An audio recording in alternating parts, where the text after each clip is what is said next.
నా TV news వార్తలకు స్వాగతం. ముందుగా వార్తల్లోని ముఖ్యాంశాలు.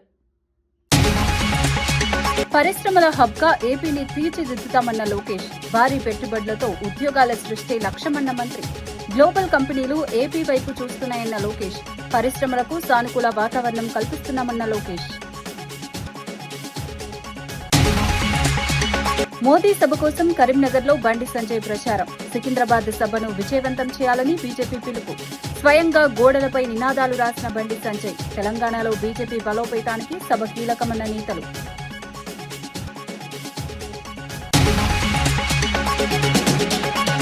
సీతక్క చేతుల మీదుగా విద్యుత్ ఉపకేంద్ర ప్రారంభం. ప్రజా దర్బార్లో గ్రామ సమస్యలు విన్న మంత్రి సీతక్క. 1.46 కోట్లతో నిర్మించిన విద్యుత్ కేంద్రం ప్రారంభం. గ్రామీణ అభివృద్ధికి ప్రభుత్వం కట్టుబడి ఉందన్న సీతక్క. సీఎం కాన్వాయ్ వల్ల ప్రజలకు ఇబ్బంది వద్దన్న రేవంత్. ట్రాఫిక్ నియంత్రణపై డీజీపీ సివి ఆనంద్ సమీక్ష. ప్రజలకు ఇబ్బందులు తగ్గించాలని పోలీసులకు ఆదేశాలు. సీఎం ఆదేశాలతో ట్రాఫిక్ నిర్వహణపై ప్రత్యేక దృష్టి.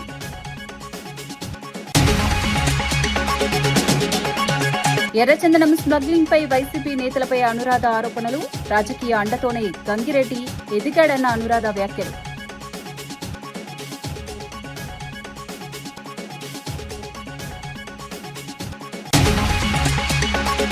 రాష్ట్రంలో పరిశ్రమలకు అనుకూల ఎకోసిస్టమ్ రూపకల్పన సీఎం చంద్రబాబు విజన్ అని మంత్రి నారా లోకేష్ తెలిపారు. గ్లోబల్ దిగ్గజం క్యారియర్ పరిశ్రమ ఏపీకి రావడం శుభపరిణామమని తెలిపారు. 2027 నాటికి దేశానికి అవసరమైన 60% ఉత్పత్తిని పూర్తి చేయాలని లక్ష్యంగా పెట్టుకున్నామని చెప్పారు. పరిశ్రమల ద్వారా పెద్ద ఎత్తున ఉద్యోగాలు సృష్టించాలన్నదే ప్రభుత్వ ఉద్దేశమని తెలిపారు. పెట్టుబడులను ఆకర్షించేందుకు ప్రత్యేక విధానాలు అమలు చేస్తున్నామని తెలిపారు. రాష్ట్రాన్ని పరిశ్రమల హబ్ గా తీర్చిదిద్దాలని లక్ష్యంగా పెట్టుకున్నామని అన్నారు. యువతకు ఉపాధి అవకాశాలు పెరిగేలా చర్యలు తీసుకుంటున్నామని తెలిపారు. ప్రపంచ స్థాయి కంపెనీలు ఏపీ వైపు చూస్తున్నాయని పేర్కొన్నారు. పరిశ్రమల విస్తరణతో ఆర్థికాభివృద్ది వేగవంతమవుతుందని చెప్పారు. పెట్టుబడులకు అనుకూల వాతావరణం కల్పిస్తున్నామని తెలిపారు. రాష్ట్ర అభివృద్దికి ఇది కీలక అడుగు అని అన్నారు.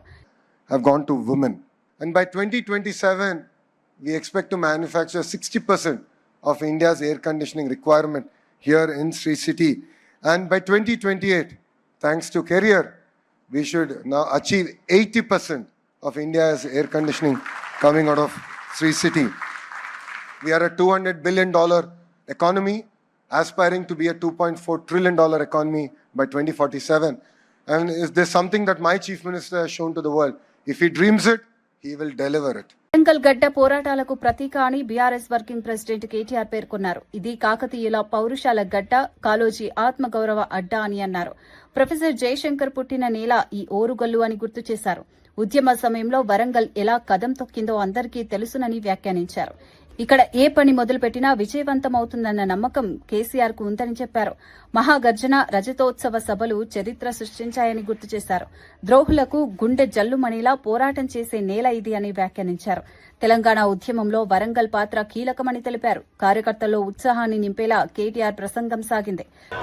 నయవంచనకు మోసానికి 4 ఏళ్లు నిండింది.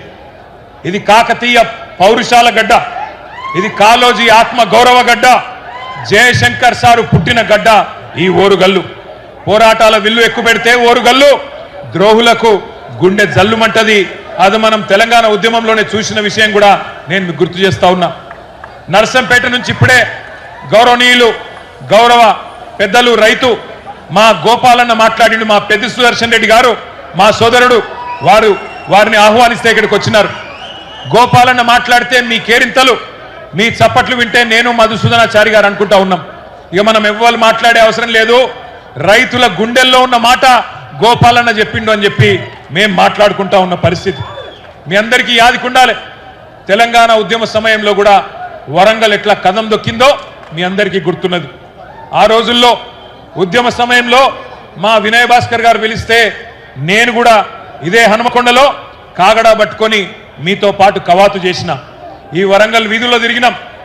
వరంగల్ జైల్లో ఆ ఉద్యమంలో భాగంగా ఇక్కడనే 2 రోజులు ఇక్కడే ఉన్నాం. ఏ పని ఇక్కడ మొదలుపెట్టినా విజయవంతమవుతుందనేది కేసీఆర్ గారి యొక్క నమ్మకం, కేసీఆర్ గారి యొక్క విశ్వాసం. అందుకే మహాగర్జన పెట్టిన రజతోత్సవ సభ మొన్న ఎల్కతుర్తిలో వరంగల్ అంటుకొని పెట్టినా వరంగల్ ఎంచుకోవడానికి కారణమే మరి మీ మీద ఉన్న విశ్వాసం. హైదరాబాద్ చింతల అంబేద్కర్ నగర్ లో దారుణ హత్య ఘటన కలకలం రేపింది. శివారెడ్డి అనే వ్యక్తిని అతని సహజీవన భాగస్వామి అరుణ, ఆమె కుమారుడు సాయి రత్నం కలిసి హత్య చేసినట్లు పోలీసులు వెల్లడించారు. మద్యానికి బానిసై వేధింపులకు గురి చేస్తుండటంతో హత్యకు కుట్ర పన్నినట్లు తెలిపారు. ఎలా చంపాలి అని గూగుల్లో వెతికి పద్దతులు తెలుసుకున్నారని పోలీసులు పేర్కొన్నారు. చికెన్ షాప్ నుంచి కత్తి తెచ్చి నిద్రలో ఉండగా గొంతు కోసి చంపినట్లు వెల్లడించారు. అనంతరం మృతదేహాన్ని కవర్లో చుట్టి ఆటోలో తరలిస్తుండగా పోలీసులకు చిక్కారు. డీసీపీ కోటిరెడ్డి నిందితులను అరెస్ట్ చేసి రిమాండ్కు తరలించినట్లు తెలిపారు. ఈ ఘటన స్థానికంగా భయాందోళనలు కలిగించింది. గూగుల్ను ఉపయోగించి నేరానికి పాల్పడటం చర్చనీయాంశమైంది. కుటుంబ విభేదాలు ఈ దారుణానికి కారణమయ్యాయని పోలీసులు చెబుతున్నారు. కేసు నమోదు చేసి దర్యాప్తు కొనసాగుతోంది. నిందితులపై కఠిన చర్యలు తీసుకుంటామని పోలీసులు స్పష్టం చేశారు. వీళ్ళిద్దరు ఈ మర్డర్ కేసులో ఇన్వాల్వ్ అయినారు. దీంట్లో ఏంటంటే మృతుడు ఎవరైతే ఉన్నాడో శివారెడ్డి ఇక్కడే పనిచేసుకుంటూ గత 10 సంవత్సరాల నుంచి కూడా వీళ్ళు ఒకరికొకరు పరిచయం ఉండటము, దాంతో అతను కూడా వీళ్ళింట్లోనే ఉండటం సాధ్యమైనంత వరకు అతనికి పెళ్లి కాకపోవడం వల్ల వీళ్ళతోటే ఉండి ఒక రిలేషన్ పెట్టుకొని ఉంటున్నారు ఇక్కడ. అయితే అతను ఉండేవాడు మంచిగా ఉండకుండా తాగిన మత్తులో కొంచెం వాళ్ళని బాగా అబ్యూజ్ చేయటము, కొట్టడము, ఫిజికల్గా మెంటల్గా హెరాస్ చేసినటువంటి నేపథ్యంలో ఇద్దరు కలిసి ఇతను ఎలా ఎలిమినేట్ చేయాలనే ఉద్దేశాన్ని ఒక పథకం ప్రకారం చేయడం జరిగింది. దానికి సంబంధించి ఆయన ఏ విధంగా ఇతన్ని చంపొచ్చు అనేది అతను యూట్యూబ్లలో చూసుకోవడము, గూగుల్లో సెర్చ్ చేయడము, అదేవిధంగా కత్తిని కూడా అప్పటికప్పుడు కొనుక్కొచ్చుకోవడము, ఇవన్నీ చేసి వీళ్ళ ఆ బ్లడ్ సైన్స్ బట్టలు అయితేనే వాటిని కూడా కనపడకుండా ఆల్రెడీ పడేసిరా పక్కన కనపడకుండా చేయడానికి ప్రయత్నం చేయడం, ఇవన్నీ చేస్తే ఇమీడియట్ గా మన వాళ్ళు వాటన్నిటిని కూడా ఆ నైఫ్ కానీ ఇక్కడ పెట్టిరా ఒక కత్తి, ఆ కత్తిని తర్వాత దానికి వాళ్ళ బట్టలు బ్లడ్ స్టెయిన్ బట్టలు అన్ని కూడా రికవర్ చేయడం జరిగింది. డీజీపీ సివి ఆనంద్ పోలీసు కమిషనర్లతో వీడియో కాన్ఫరెన్స్ నిర్వహించారు. సీఎం రేవంత్ రెడ్డి ఆదేశాల మేరకు ట్రాఫిక్ నియంత్రణపై పోలీసులకు దిశానిర్దేశం చేశారు. సీఎం ఢిల్లీ పర్యటన నేపథ్యంలో శంషాబాద్ ఎయిర్పోర్టు సమీపంలో వాహనాలను నిలిపివేశారు. అయితే తన కాన్వాయ్ కోసం సామాన్య ప్రజలకు ఇబ్బంది కలిగించవద్దని సీఎం పోలీసు శాఖకు స్పష్టం చేశారు. ఈ మేరకు ట్రాఫిక్ నిర్వహణపై సమీక్ష చేపట్టారు. సమావేశంలో హైదరాబాద్, సైబరాబాద్, మల్కాజ్గిరి పోలీస్ కమిషనర్లు పాల్గొన్నారు. ప్రజలకు ఇబ్బందులు తక్కువగా ఉండేలా చర్యలు తీసుకోవాలని డీజీపీ ఆదేశించారు.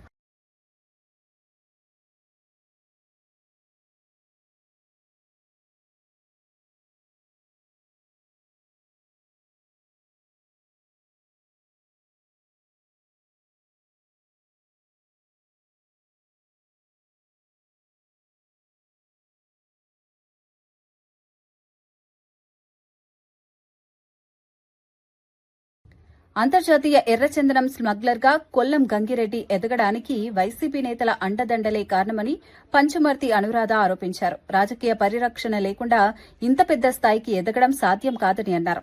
ఎర్రచందనం స్మగ్లింగ్ వల్ల రాష్ట ప్రతిష్ట దెబ్బతిందని విమర్శించారు. ఈ వ్యవహారంపై పూర్తిస్థాయి విచారణ జరపాలని డిమాండ్ చేశారు. బాధ్యులపై కఠిన చర్యలు తీసుకోవాలని అన్నారు. వైసీపీ పాలనలో అక్రమాలు పెరిగిపోయాయని ఆరోపించారు. రాజకీయ నాయకుల ప్రమేయం బయటపడాలని పేర్కొన్నారు. రాష్ట సంపదను దోచుకుంటున్న వారిని వదిలిపెట్టొద్దని డిమాండ్ చేశారు. ఈ వ్యాఖ్యలు రాజకీయంగా సంచలనంగా మారాయి. ఎర్రచందనం స్మగ్లింగ్ మళ్లీ చర్చకు వచ్చింది. ప్రజలకు నిజాలు తెలియాల్సిన అవసరం ఉందని అన్నారు. ప్రభుత్వం వెంటనే స్పందించాలని కోరారు. కట్టబెట్టారో మొత్తం తేట తెల్లమయ్యింది. ప్రపంచ స్థాయిలో ఉన్న పరిచయాలతో, ప్రపంచ స్థాయిలో ఉన్న కంపెనీలతో పరిచయాలు పెంచుకొని ఆ కంపెనీలన్నిటినీ ఈరోజు ఆంధ్రప్రదేశ్కి ఏ రకంగా తీసుకొస్తున్నారో నారా చంద్రబాబు నాయుడు గారు మీరందరూ చూశారు. ఈ జగన్మోహన్ రెడ్డి ప్రపంచ స్థాయి స్మగ్లర్తో, నేర చరిత్రలతో ఉన్న వ్యక్తులతో సావాసం. నారా చంద్రబాబు నాయుడు గారు ప్రపంచ స్థాయి కంపెనీలతో సావాసం చేసి అవి ఆంధ్ర రాష్ట్రానికి ఎలా ఉపయోగపడతాయో. మే 10న సికింద్రాబాద్ పెరేడ్ గ్రౌండ్స్ లో జరగనున్న ప్రధాని మోదీ భారీ బహిరంగ సభ కోసం కేంద్ర మంత్రి బండి సంజయ్ కరీంనగర్ లో విస్తృత ప్రచారం నిర్వహిస్తున్నారు. సభకు భారీ జన సమీకరణ లక్ష్యంగా కార్యకర్తలను ఉత్సాహపరుస్తున్నారు. స్వయంగా గోడలపై నినాదాలు రాస్తూ ప్రచారంలో పాల్గొన్నారు. మోదీ సభ చారిత్రాత్మకంగా నిలవాలని పిలుపునిచ్చారు. తెలంగాణలో బీజేపీ బలోపేతానికి ఈ సభ కీలకమని పేర్కొన్నారు. కార్యకర్తలు పెద్ద ఎత్తున ప్రచారంలో పాల్గొంటున్నారు. రాష్ట్ర రాజకీయాల్లో ఈ సభ ప్రాధాన్యత సంతరించుకుంది. ప్రజలు భారీగా హాజరవుతారని నేతలు ధీమా వ్యక్తం చేస్తున్నారు. బీజేపీ కార్యకర్తల్లో ఉత్సాహం పెరిగింది. సభ విజయవంతం చేసేందుకు అన్ని ఏర్పాట్లు చేస్తున్నట్లు తెలిపారు. మోదీ సందేశాన్ని ప్రజల్లోకి తీసుకెళ్తామని అన్నారు. ఈ కార్యక్రమం రాజకీయంగా చర్చనీయాంశమైంది.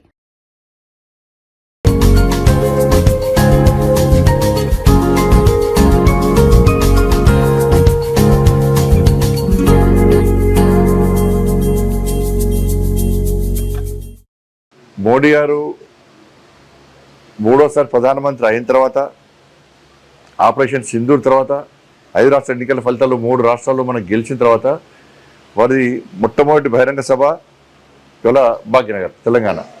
కాబట్టి ఈ సందర్భంగా వారికి ఘనమైన స్వాగతం పలికాలి. సార్, నెక్స్ట్ తెలంగాణలో కూడా మేము సిద్ధంగా ఉన్నాం. మీ అండదండతో, మీ ఆశీర్వాదంతో మీ రాజ్యం, రామరాజ్యాన్ని తెలంగాణ రాష్ట్రంలో తీసుకురావడానికి మేము సిద్ధంగా ఉన్నాం. కాబట్టి ఒక సంకేతం ఇవ్వడానికి ఇవాళ అందరం కష్టపడి పనిచేసి ఈ బహిరంగ సభను విజయవంతం చేసే ప్రయత్నం చేయాలి. నిన్న ఫలితాల తర్వాత తెలంగాణ రాష్ట్రంలో ప్రతి కార్యకర్త రెడీ ఉన్నాడు. ఎప్పుడు 10వ తారీఖు వస్తుందా, ఎప్పుడు నేను పరేడ్ గ్రౌండ్స్ పోయి భారత్ మాతకి జై, జై శ్రీరామ్ నినాదాలతో గర్జించాలి, గాండ్రించాలి, మోడీ గారికి స్వాగతం పలకాలి, మోడీ గారికి అభినందన తెలిపాలని చెప్పి ప్రతి కార్యకర్త కూడా ఇలా జోష్తో ఎదురుస్తూ ఉన్నారు. అందరు స్వచ్ఛందంగా తరలివడానికి సిద్ధంగా ఉన్నారు. కరీంనగర్ జిల్లా నుంచి కూడా మనందరం ఎక్కువ సంఖ్యలో స్వచ్ఛందంగా అందరం కూడా ఈ బహిరంగ సభను విజయవంతం చేసే ప్రయత్నం చేయాలి. తెలంగాణలో కాంగ్రెస్ ప్రభుత్వ రోజులు దగ్గర పడుతున్నాయని బీజేపీ నేత రఘునందన్ రావు అన్నారు. త్వరలో రాష్ట్రంలో బీజేపీ జెండా ఎగురుతుందని ధీమా వ్యక్తం చేశారు. మహబూబ్ నగర్ లో జరిగిన కీలక కార్యకర్తల సమావేశంలో ఆయన ఈ వ్యాఖ్యలు చేశారు. కాంగ్రెస్ ప్రభుత్వం ప్రజల విశ్వాసాన్ని కోల్పోయిందని విమర్శించారు. రాష్ట్రంలో మార్పు కోసం ప్రజలు ఎదురు చూస్తున్నారని అన్నారు. బీజేపీ కార్యకర్తలు కష్టపడి పనిచేయాలని పిలుపునిచ్చారు. కేంద్ర ప్రభుత్వ అభివృద్ది కార్యక్రమాలను ప్రజల్లోకి తీసుకెళ్లాలని సూచించారు. తెలంగాణలో బీజేపీ బలోపేతమవుతుందని పేర్కొన్నారు. రాబోయే ఎన్నికల్లో ప్రజలు బీజేపీకి మద్దతిస్తారని ధీమా వ్యక్తం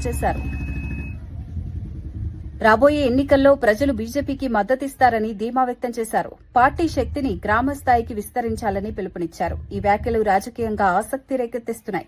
తెలంగాణ రాజకీయాల్లో బీజేపీ వేగంగా ఎదుగుతోందని నేతలు చెబుతున్నారు. హితవు పలుకుతూ 10వ తారీఖున జరిగేటువంటి సభకి ప్రతి కార్యకర్త తన వంతు కృషిగా సభను సక్సెస్ చేయాలని, నేటి నుంచి ఎన్నికలు పూర్తయ్యేంత వరదాకా ఒకటే జెండా కనబడాలి. మనకి కాషాయ కండువా వేసుకున్నటువంటి వ్యక్తే కాకతీయుల రాష్ట్రాన్ని కూడా, కాకతీయుల రాజ్యాన్ని కూడా పాలిస్తారు. ఇది సూర్యుడు తూర్పున ఉదయిస్తాడనేది ఎంత నిజమో రేపు కాకతీయ సామ్రాజ్యాన్ని భారతీయ జనతా పార్టీ నరేంద్ర మోడీ గారి నాయకత్వంలో గెలుస్తుందనడంలో ఎవరికి ఎట్లాంటి సందేహం లేదు. 99 రోజుల ప్రజాపాలన ప్రగతి ప్రణాళికలో భాగంగా ఏటూరు నాగారం మండలం చిన్నబోయినపల్లి గ్రామంలో ప్రజా దర్బారు కార్యక్రమం నిర్వహించారు. ఈ సందర్భంగా మంత్రి దనసరి అనసూయ సీతక్క కొత్తగా నిర్మించిన 11 kV విద్యుత్ ఉపకేంద్రాన్ని ప్రారంభించారు. 1.46 కోట్ల వ్యయంతో నిర్మించిన ఈ కేంద్రం గ్రామ ప్రజలకు మెరుగైన విద్యుత్ సరఫరా అందించనుంది. కార్యక్రమంలో జిల్లా కలెక్టర్, ఐటీడీఏ అధికారులు పాల్గొన్నారు. గ్రామీణాభివృద్ది, మహిళా, శిశు సంక్షేమ కార్యక్రమాలపై కూడా చర్చించారు. ప్రజల సమస్యలను నేరుగా తెలుసుకునేందుకు ప్రజా దర్బారు నిర్వహిస్తున్నట్లు మంత్రి తెలిపారు. అభివృద్ది కార్యక్రమాలు గ్రామ స్థాయికి చేరేలా ప్రభుత్వం కృషి చేస్తోందన్నారు. విద్యుత్ సమస్యలు తగ్గుతాయని అధికారులు తెలిపారు. ప్రజలు ఈ కార్యక్రమాన్ని స్వాగతించారు. గ్రామీణాభివృద్దికి ప్రభుత్వం కట్టుబడి ఉందని మంత్రి పేర్కొన్నారు. ఈ కార్యక్రమం స్థానికంగా పంచులు ఇద్దరు కూడా తీసుకురావడం జరిగింది మా దృష్టికి. వాటిని కూడా శాంక్షన్ చేసి అందిస్తాం. అట్లనే గ్రామాలలో వివో బిల్డింగ్స్ కూడా ఇచ్చినాం. ఇక్కడ వచ్చిందా వివో బిల్డింగ్? మొదలు పెట్టిరా? మరి ఎందుకు పెట్టలేదు? పెట్టియండి. పిఓగా వచ్చినటువంటి లెనిన్ గారికి, additional collector Mahender ji, revenue గారికి, ఆర్డీఓ వెంకటేశ్వర్లు గారికి, గ్రంథాలయ చైర్మన్ గారికి, అదేవిధంగా కళ్యాణి మార్కెట్ కమిటీ చైర్పర్సన్ గారికి, మాజీ జెడ్పీటీసీ వెంకటరమణ, వాజేడు వెంకటాపురం జెడ్పీటీసీ గారికి, అదేవిధంగా మన ఆర్టీఏ మెంబరు ఆర్టీసీ శ్రీనివాస్ గారికి, స్థానిక సర్పంచ్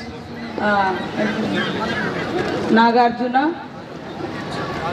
రాజు ఇద్దరు రావడం జరిగింది. 3 గ్రామ పంచాయతీలు ఇక్కడ పెట్టుకున్నాం.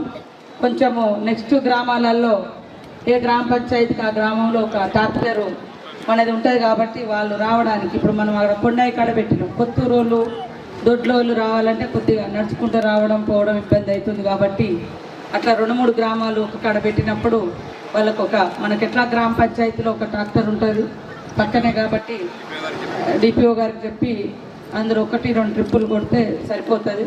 ఇక్కడికి వచ్చినటువంటి ఆఫీసర్స్ అందరికీ జిల్లా స్థాయి పదే ఆఫీసుల చుట్టూ తిరగకుండా మీ దగ్గరికే వచ్చి మీ సమస్యలు ఏంటియో తెలుసుకొని అక్కడే పరిష్కరించే విధంగా ఈ యొక్క ప్రజా దర్బార్ కార్యక్రమాన్ని రాష్ట్రంలో మొట్టమొదటిసారి మన ములుగు జిల్లా నుంచే దాదాపు 1 నెల రోజుల క్రితము మనం ప్రారంభించుకోవడం జరిగింది. ఈ మధ్యలో కొద్దిగా గ్యాప్ వచ్చినా మనకి ఇటు మల్లూరులో జాతర ఉండడం, కలెక్టరు పిఓ గారు కొంచెం చేంజ్ కావడంతో కొద్దిగా టైం తీసుకున్నాం. అయినా కూడా మన మారుమూల ప్రాంతాలు, అటవీ గ్రామాలు, ప్రజలు వచ్చినప్పుడు ఆఫీసులో అధికారులు ఉండకపోవచ్చు, అధికారులు ఉన్నప్పుడు ప్రజలు రాకపోవచ్చు. కాబట్టి మనమే అక్కడికి వెళ్ళి వాళ్ళ ఏం సమస్యలు ఉన్నాయో అక్కడ ఉండేటువంటి సర్పంచుల ద్వారా వినడం, అక్కడ ఉండేటువంటి ప్రజల ద్వారా వినాలని ఈ యొక్క ప్రజా దర్బార్ పెట్టడం జరిగింది. ఇప్పటి వరకు దాదాపుగా ఒక 15 గ్రామాలలోకి ఇప్పుడు మనము రావడం జరిగింది. 15 గ్రామ పంచాయతీల వరకు కంప్లీట్ చేసుకున్నాం. కానీ ఎక్కడ కూడా ఇంత డిస్టర్బెన్స్ కూడా, ఇంత గొడవ, ఇంత చిల్లరలో ఎక్కడ జరగకుండా ప్రశాంతంగా వచ్చి సర్పంచులు అయితే సర్పంచులు మాకు ఇవి కావాలని అడిగినరు, వాళ్ళే మనం శాంక్షన్ చేస్తున్నాం. అదేవిధంగా ప్రజలు పెన్షన్లు కానీ, ఇల్లులు కానీ, ఇంకేదైనా భూముల సమస్యలు కానీ ఇంకేదైనా అడిగినా కూడా అప్పటిదప్పుడే మేము సంబంధిత అధికారులకు అటాచ్ చేసి వెంటనే పరిష్కారం చేస్తున్నాం. అది కాకుండా ఒక వారం రోజులు, 10 రోజులు అది కొద్దిగా ఏమైనా టైం పట్టేటి ఉంటే కొద్దిగా లేట్గా టైం ఇస్తున్నాం. దానికోసం కలెక్టర్ కార్యాలయంలో కూడా ఒక సెల్ ఓపెన్ చేసినాం. ఎప్పటికప్పుడు మీరు ఇచ్చిన దరఖాస్తులు తీసుకొని మీకు ఫోన్ చేసి, మీరు రాసే దరఖాస్తు మీద కూడా మీ ఫోన్ నెంబర్ రాయాలి. మీకు ఫోన్ చేసి మీది ఈ లోపు అవుతుంది లేకుంటే కాదు, ఎందుకు కాదు అనేది కూడా కారణము చెప్పే విధంగా కూడా సెల్ ఒక రూమ్ పెట్టి అక్కడ నుంచి ఒక మనిషిని పెట్టి మీకు ఫోన్స్ వచ్చే విధంగా, ఫోన్లు చేసే విధంగా చేయడం జరుగుతూ ఉంది. కాబట్టి ఈరోజు మనము మొదటి విడతలో రాష్ట్రంలోనే అత్యధికంగా ఇల్లులు తీసుకొచ్చింది ములుగు నియోజకవర్గానికే. ముఖ్యమంత్రి గారు రేవంత్ రెడ్డి గారు, అదేవిధంగా మరి రెవెన్యూ శాఖ మంత్రి పొంగులేటి శ్రీనివాస్ రెడ్డి గారి సహకారంతో ఈ మన ములుగు వెనుకబడ్డ ప్రాంతం, పేదలు ఎక్కువ ఉన్నారంటే 5,000 ఇల్లు ఇచ్చింది. కానీ మనము ఎక్కువ ఒకటేసారి ఊరూర్లో 50-100 ఇవ్వలేకపోయినాం. చిన్నపోయిన పల్లెలో కొద్దిగా తక్కువ వచ్చినాయి, తప్పకుండా 23 ఇళ్ళు వచ్చినాయి. గ్రామ పంచాయతీలో ఇంకా ఇవ్వడం జరుగుతుంది. ఇప్పుడు మొదటి విడతలు అయిపోయింది, ఇప్పుడు నెక్స్ట్ విడత ఉంది. జెన్యూన్గా ఇక్కడ ఉండేటువంటి అధికారులు కానీ, ప్రజాప్రతినిధులు కానీ, లీడర్లు కానీ, ఎవరైతే పేదోళ్ళు ఉన్నారో, ఎవరి ఇల్లు లేదో వాళ్ళ. టీటీడీ చైర్మన్ బీఆర్ నాయుడు అధ్యక్షతన ధర్మకర్తల మండలి సమావేశం జరిగింది. అదనపు టాయిలెట్స్ నిర్మాణానికి టీటీడీ బోర్డు ఆమోదం తెలిపింది. ఇందుకోసం 4,55 లక్షలు మంజూరు చేసింది. తిరుమల రోడ్డు సర్కిల్ నిధులకు ఎస్కాట్ కమిటీని నియమించారు. విద్యా కమిటీ నివేదిక మేరకు మౌలిక వసతుల అభివృద్దికి 118 కోట్లు కేటాయించారు. అదనంగా 43.4 కోట్లు మంజూరు చేశారు. నీటి అవసరాల దృష్ట్యా 2 కిలోమీటర్ల పైప్ లైన్ల ఏర్పాటుకు నిర్ణయం తీసుకున్నారు. భక్తులకు మెరుగైన సౌకర్యాలు కల్పించడమే లక్ష్యమని తెలిపారు. తిరుమలలో అభివృద్ది పనులు వేగవంతం చేయాలని నిర్ణయించారు. భక్తుల రద్దీ దృష్ట్యా సదుపాయాలు పెంచుతామని పేర్కొన్నారు. ఈ నిర్ణయాలు భక్తులకు ఉపయోగపడనున్నాయి. టీటీడీ అభివృద్ది కార్యక్రమాలు కొన్ని విధులకు ఒక ఎక్స్పర్ట్ కమిటీని నియమించడం జరిగింది. వాళ్ళు సూచించిన ఆధ్యాత్మిక కొన్ని పేర్లు ఏదైతే ఉన్నాయో ఆ పేర్లు ఈ మన వీధులకు అందరికి కూడా ఇక్కడ పేర్లు పెట్టడం జరుగుతుంది. దానికి కూడా బోర్డు ఆమోదం తెలిపింది.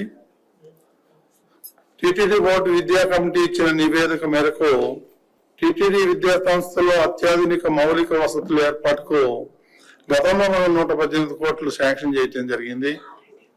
ఈ ఎక్స్పర్ట్ కమిటీ 118 కోట్లు సరిపోవటం లేదు, దానికి ఇంకా 43.4 కోట్లు కావాలని అన్నారు.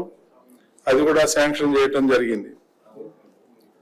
తిరుమలలో రోజు రోజు పెరుగుతున్న నీటి అవసరాల దృష్ట్యా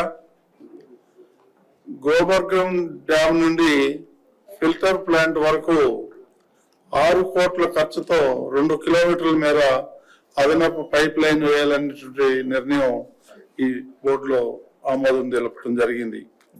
అదేవిధంగా టిటిడి అవసరాలని నిమిత్తం 44.2 కోట్లతో ఏపీకి చెందిన ఆప్కో, తమిళనాడుకి చెందిన కోఆప్టెక్స్ వారి నుండి పట్టు వస్త్రాలు, దుప్పటాలు తదితర కొనుగోలు చేయాలని చెప్పేసి, ఆ రెండు కూడా గవర్నమెంట్ సంస్థలు కాబట్టి అది ఆమోదం తెలపడం జరిగింది. పెట్రోల్, డీజిల్, గ్యాస్ ధరల పెరుగుదలపై భూపాల్పల్లిలో సిపిఐ శ్రేణులు నిరసన చేపట్టాయి. రాష్ట్ర వ్యాప్త ఆందోళనలో భాగంగా రోడ్డుపైకి వచ్చి భారీ ప్రదర్శన నిర్వహించాయి.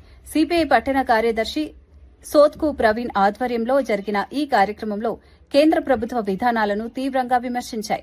పెట్రోల్, డీజిల్, కమర్షియల్ గ్యాస్ ధరలు సామాన్యులపై భారమయ్యాయని ఆవేదన వ్యక్తం చేశారు. వెంటనే ధరలు తగ్గించాలని కేంద్ర ప్రభుత్వాన్ని డిమాండ్ చేశారు. ధరలు తగ్గించకపోతే ఆందోళనలు మరింత ఉధృతం చేస్తామని హెచ్చరించారు. పెరుగుతున్న ధరలతో ప్రజలు ఇబ్బందులు పడుతున్నారని అన్నారు. కేంద్ర ప్రభుత్వం ప్రజా వ్యతిరేక విధానాలు అమలు చేస్తోందని విమర్శించారు. ఈ నిరసనలో పెద్ద ఎత్తున కార్యకర్తలు పాల్గొన్నారు. ధరల నియంత్రణ కోసం ప్రభుత్వం చర్యలు తీసుకోవాలని డిమాండ్ చేశారు. 150 రూపాయల భారం మోపింది.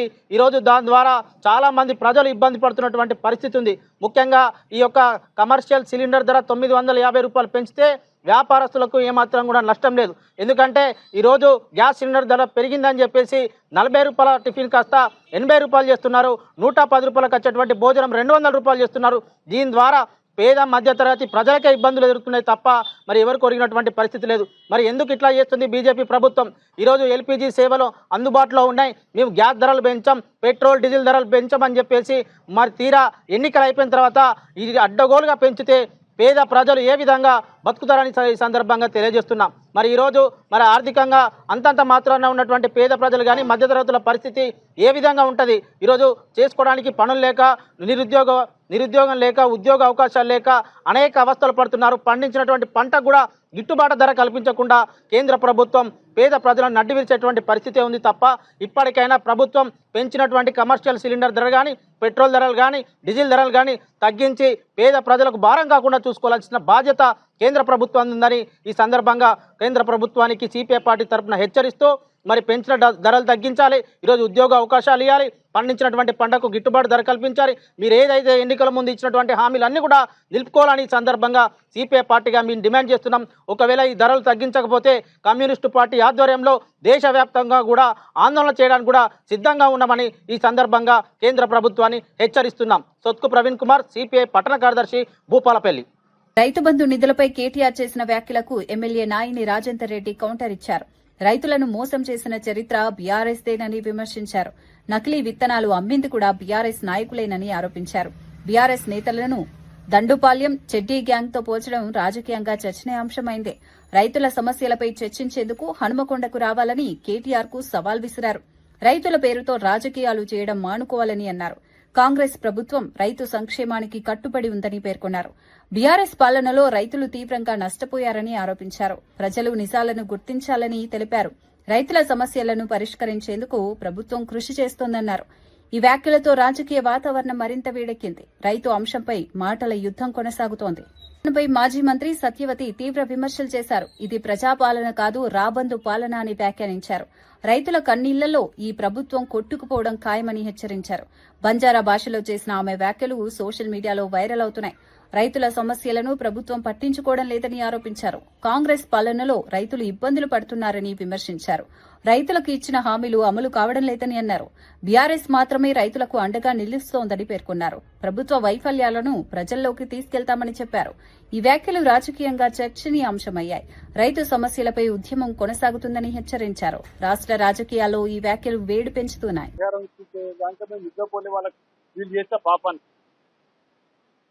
నరసింహమూర్తి టిఆర్ఎస్ నాయకుడు వెంకటాపురం వేల మంది రైతులకు నకిలీ విత్తనాలు అమ్మిన ముఠా ఇది. హన్మకొండ చౌరస్తాకి రా, ఇక్కడనే ఉన్నావు కదా, ఇది ఇంతకంటే ఎక్కువ ఇంపార్టెంట్ ఏం లేదు కదా, ఒక గంట కూర్చున్నావు రా, మీరు అందరు అన్నారు కూర్చున్నావు ఆ ముఠా, నేను చెప్పిన చెడ్డి గ్యాంగ్ అని, నేను చెప్పిన దండపడ ముఠా అని, అది మాకే చెప్తాను. ఆ చౌరస్తాకి రా, లేదంటే వాడిని ఇంటి ముందే పెట్టుకో, నీకు భయం, నువ్వు చౌరస్తాకి రావు. ఎందుకంటే వరంగల్ చేసిన అన్యాయం అంతా ఇంత కాదు, నువ్వు చేసింది నీకు నిజంగానే ఒక ఛాలెంజ్ చేస్తాను నీకు.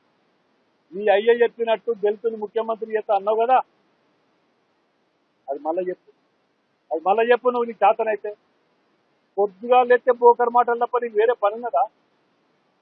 అసలు ఏమన్నా ప్రజలు ఏమైనా అనుకుంటారు, ఏమైనా ఇది ఉన్నది అని చెప్పి ఆలోచన ఎంతమంది ఉన్నదా?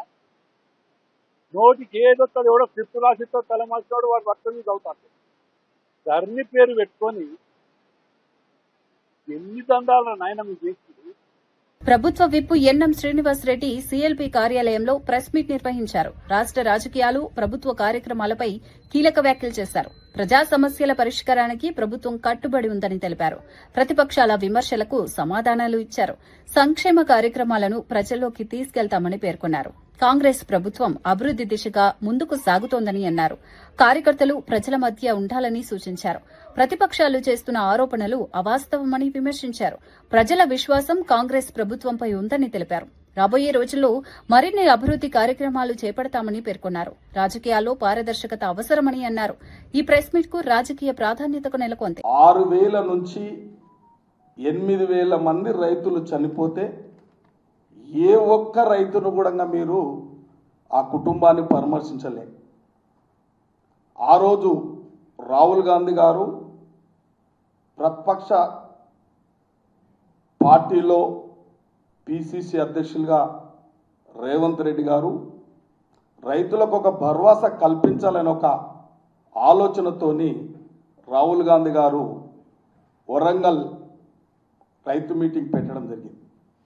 రైతులకు ఒక భరోసా ఇవ్వడం జరిగింది. మీరు పండించిన పంటకు గిట్టుబాటు ధర లేక ప్రకృతి వల్ల పంట నష్టాలు జరుగుతూ ఉంటే మీరు అప్పుల పాలు అవుతా ఉన్నారు, ఆత్మహత్యలు చేసుకుంటున్నారు. కాబట్టి రైతులకు ఒక భరోసా ఇవ్వాలని చెప్పి ఆ రోజు రైతు డిక్లరేషన్ వరంగల్ నుంచి రాహుల్ గాంధీ యొక్క ఆధ్వర్యంలో చేయడం జరిగింది. తదనంతరం రాష్ట్రంలో గాంధీ కుటుంబం అంటే ఒక నమ్మకం. గాంధీ కుటుంబాన్ని నువ్వు విమర్శించినంత మాత్రాన పెద్ద రాజకీయ మొగోడవైతాం అనుకుంటే అది భ్రమ.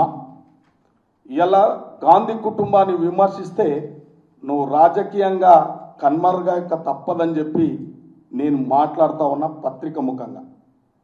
ఆ రోజు మన తెలంగాణలో తెలంగాణ రాష్ట్రం గురించి తెలంగాణ ఉద్యమం ఉవ్వెత్తున సాగుతున్న సందర్భంలో మీ కుటుంబం అంతా గాంధీ కుటుంబం దగ్గర ఆ మాట మాట్లాడొద్దు, కానీ వారి దగ్గర మొరబెట్టుకున్నదంతా తెలంగాణ ప్రజలు ఎవరు మర్చిపోలే.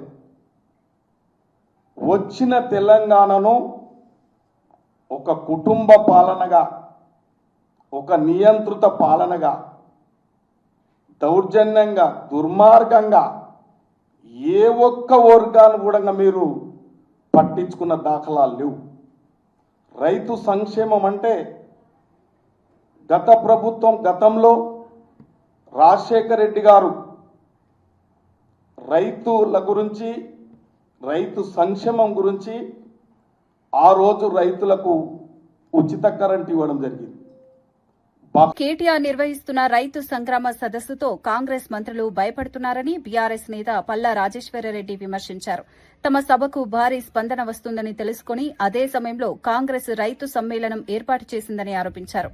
కాంగ్రెస్ సభకు వచ్చిన వారు పార్టీ కార్యకర్తలేనని, బీఆర్ఎస్ సభకు వచ్చిన వారు నిజమైన రైతులని వ్యాఖ్యానించారు. రైతుల కోసం పోరాడేది బీఆర్ఎస్ మాత్రమేనని అన్నారు. కాంగ్రెస్ ప్రభుత్వం రైతు సమస్యలను పట్టించుకోవడం లేదని మండిపడ్డారు. రైతుల కన్నీళ్లతో ప్రభుత్వం నిలవదని హెచ్చరించారు. వరంగల్ ఉద్యమాలకు కేంద్ర బిందువని గుర్తు చేశారు. రైతు సమస్యలపై కేటీఆర్ గలం వినిపిస్తున్నారని పేర్కొన్నారు. రైతాంగానికి అండగా బీఆర్ఎస్ నిలుస్తుందని తెలిపారు. ఈ వ్యాఖ్యలు రాజకీయంగా చర్చనీయాంశమయ్యాయి. ఈ రాష్ట్రంలో, ఈ దేశానికి అన్నం పెట్టిన రైతును కూడా మోసం చేస్తున్న వైనం అడుగడుగున మనకు కనిపిస్తా ఉంది. ఇవాళ రాష్ట్రంలో పండిన పంట పావల వంతు కూడా కొనే పరిస్థితి లేదు. కొన్న రైతం మరి ధాన్యాన్ని ఎక్కడి నుంచి తరలించేటట్టు లేరు. ఏ కళ్ళం దగ్గరికి పోయినా రైతులు కన్నీళ్లు కారుస్తా ఉన్నారు. ఇందాక ఒక రైతు అన్నట్టు ఈ రైతు కన్నీళ్ల ద్వారా ఈ కాంగ్రెస్ ప్రభుత్వం రేవంత్ రెడ్డి కొట్టుకుపోవడం ఖాయం అనే విషయాన్ని ఈ సందర్భంగా తెలియజేస్తావు. రైతు మళ్ళీ నిలదొక్కోవాలి. ఈ వ్యవసాయం పండగ కావాలి, రైతు 3 పూటలు సంతోషంగా తినగలగాలి అని అంటే మళ్ళీ కేసీఆర్ వచ్చే విధంగా కేసీఆర్ రావాలనే ఆలోచనతో కేసీఆర్ గారికి మద్దతునిస్తూ మేము పిలవంగానే ఇక్కడికి పెద్ద ఎత్తున వచ్చిన రైతాంగం మరి ప్రతి ఒక్కరికి నమస్కారాలు తెలియజేస్తూ ఆ రోజు కేసీఆర్ చాలా చక్కగా చెప్పిండు, ఓట్లేసే ముందు ఒక్కసారి ఆలోచించండి, హరి భరి వద్దన్నాడు. आज अपन ग्वार भाई ने सेने राम राम आज खड़े हुआ जान कौन देख तो याड़ी बापू रईत से आंकी आंधी पानी काढ़ो छे भाई मैं मक्का ले जान साल ले जान मीना वेगो मार बेटी वाया गाली दो ई वकरी कोनी मत्ती जाए सारू छेनी वाया करे सारू छेनी गैन उन्नाड केसीआर न मांगा जो रईत बंधु दिनो पानी दिनो कोरोना टाइम है अपन खड़े नहीं जान साल लीधो मक्का लीधो जो को विषय भूल जानी काय को करज के आशा पड़े मोसपोगे फिर अपन सुखंगा संतोषंगा रणगतो केसीआर आवणो ఈ రాబందు పాలన పోవాలి, రైతు బంధు రాజ్యం రావాలి అని మరి ఒక నినాదంతో ముందుకు పోతున్న మీ అందరికీ శిరస్సు వంచి నమస్కారాలు తెలియజేస్తూ ధన్యవాదాలు. జై తెలంగాణ. ఈనాటి వార్తా విశేషాలు మరో బులెటిన్ లో మళ్ళీ కలుద్దాం. నమస్కారం.